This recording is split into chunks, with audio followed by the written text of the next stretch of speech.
Here's a fun fact. Civ 5 will turn 16 this year, which in the US would allow it to drive. How many of you remember the world in 2010? This man was 2 years into his first term. Eyjafjallajökull erupted, and the first iPad was released. I'm sure this will have zero long-term consequences. In that year, Civ 5 was released, to much acclaim, and was immediately considered one of the greatest games of all time. Haha, just kidding. While critics were generally positive, many veterans of the franchise were angry.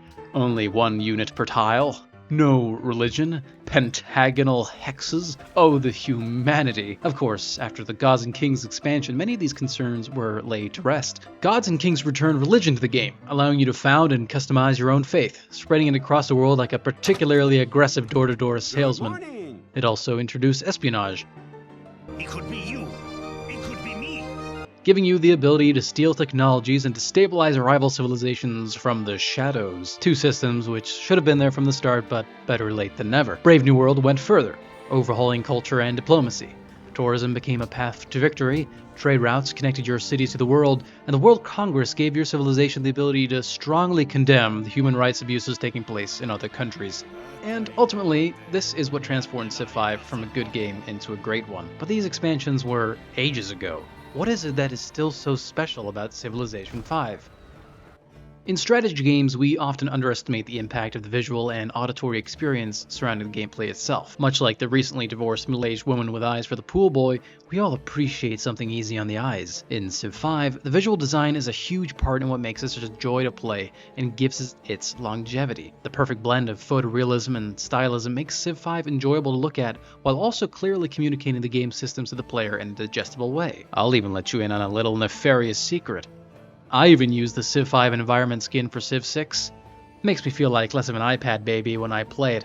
It's amazing what turning down the brightness and saturation can do for my poor, overstimulated eyes. What the skin cannot change is how you watch your empire develop in Civ 5. Seeing your cities grow past the walls into the surrounding farmlands never gets old, and it's an underrated feature which I've always missed in newer entries, and it's sort of emblematic of what's been lost over the years. But this all leads into a larger theme concerning readability.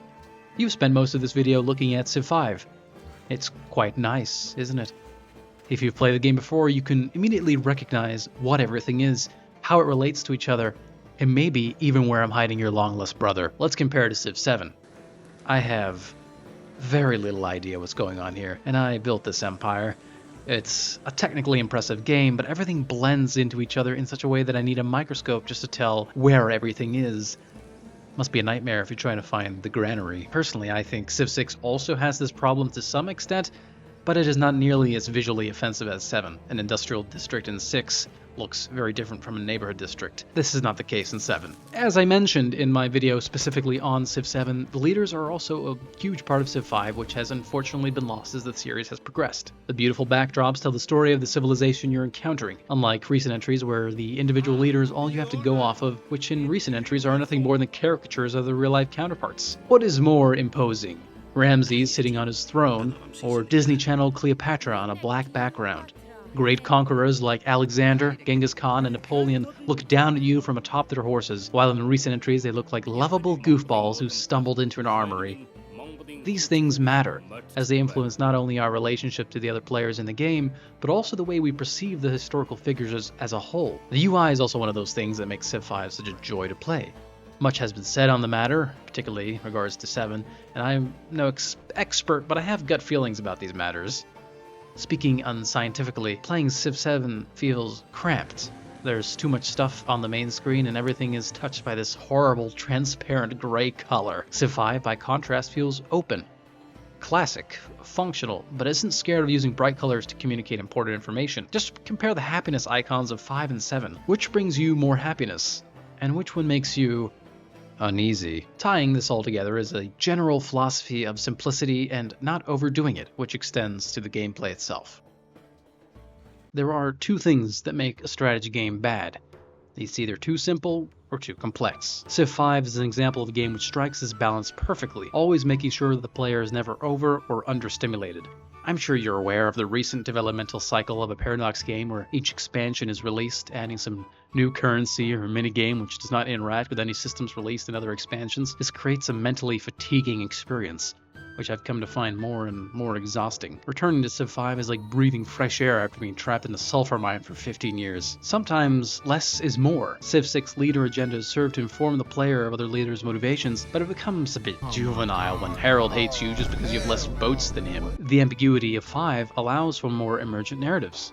It might be an illusion, but at least it's not obvious and silly. Whether it's the one tile per unit, lack of districts, or just more straightforward bonuses and mechanics, Civ 5 simplicity is a form of elegance, where every decision you make feels like part of a grander strategy, and not just cookie clicker. The map never feels cluttered. Your city UI is always easy to understand, and you never feel that you have to juggle 1 more billion policy cards just to optimize your science production. There's a lot of things I love about Civ 6, but it can at times feel more like a puzzle game than a game meant to simulate the feeling of guiding a civilization. It feels a bit disingenuous that in the classical era I will already be saving land to build structures that won't be invented for thousands of years. Where this simplicity truly pays dividends, however, is providing the foundation for an incredibly healthy modding scene. Have you ever wanted to experience the far future?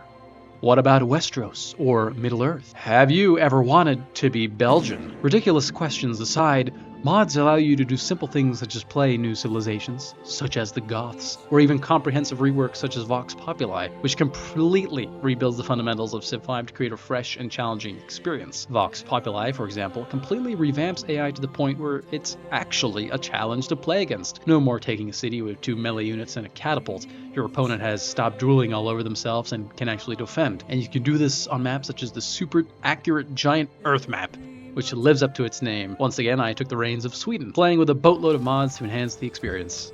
Link below. On this huge map, with all these improvements, it's hard to not be reminded of that feeling we all had when we played Civ for the first time. Well, maybe not exactly. Some of these mods try to enhance the intended experience. Future Worlds is one of the craziest mods I think I've ever played. It starts out relatively normal, extending the information area with new texts that add nanomaterials as a resource alongside new units and buildings. Pretty cool. These are initially better versions of base game units, but before too long you're plugging people into simulations and protecting your databases with dinosaurs, giant bugs, and literally Skynet. I believe this may overstride the original image of the game, but I'll allow it. There's nothing quite like pummeling your enemies with dinosaurs.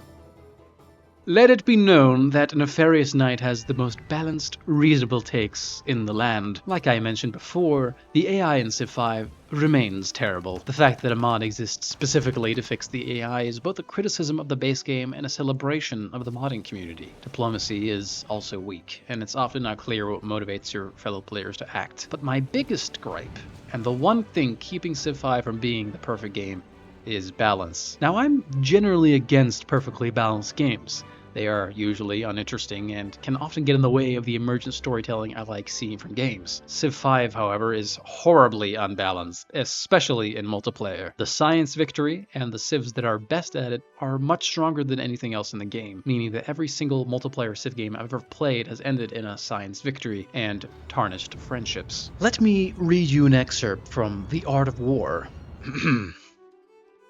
Rush the Great Library. This is where Civ 6 and, by extension, 7 actually genuinely improved on 5. They created much more interesting ways to win the game, even if less players even reach that point. I love how in 6 the science victory is a longer process, stretched out over several eras. In 7 the idea of having points accrued through ages is smart, but the execution still leaves a lot to be desired, along with most of its features. There's also an issue of snowballing, where an early lead compounds into an insurmountable advantage, ending most games by the halfway point or so. Not very fun. A huge problem with 5, but also something that subsequent games have failed to fix. A Civ 5 game with better mechanisms for determining victory and a smart snowballing fix would be a revelation, but as it seems, that might be hard to achieve. So why does any of this matter? It's just a game after all. 16-year-old game at that. Civ 5 isn't just a game people are still playing. It's a blueprint that nobody has successfully followed. It understood something very fundamental. The best strategy games don't overwhelm you with systems and numbers and spreadsheets and currencies. They invite you into a world and let you lose yourself in that world. One more turn. Just one more turn. The tragedy of the Civilization series isn't that Civ 7 is bad. Bad games are released all the time. It's that Firaxis had the blueprint on the desk their entire time, but decided to redecorate instead, reinventing the wheel and so forth. The foundation that 5 established its elegance, its clarity, its modability, they are the result of design achievements that become even more impressive the further we get away from them. And apparently, the further we get away, the harder it becomes to replicate them. What would a true successor to Civ 5 actually need? I don't think anybody knows at this point. Speaking honestly, maybe you can just take the visual clarity and elegance of 5, the deeper strategy of 6, fix the AI, solve snowballing, maybe ask for a dragon while I'm at it. It's a lot to ask for, but I'm holding out hope. Maybe Civ 7 gets there eventually. The cycle has saved worse games, but until then, the throne remains unoccupied, and a 16-year-old game continues to outperform its successors simply by existing. If you've enjoyed this video and share my completely unbiased and objectively correct opinions on the greatest strategy franchise ever made, consider subscribing. Unlike Firaxis, I promise not to charge you €5 for the British.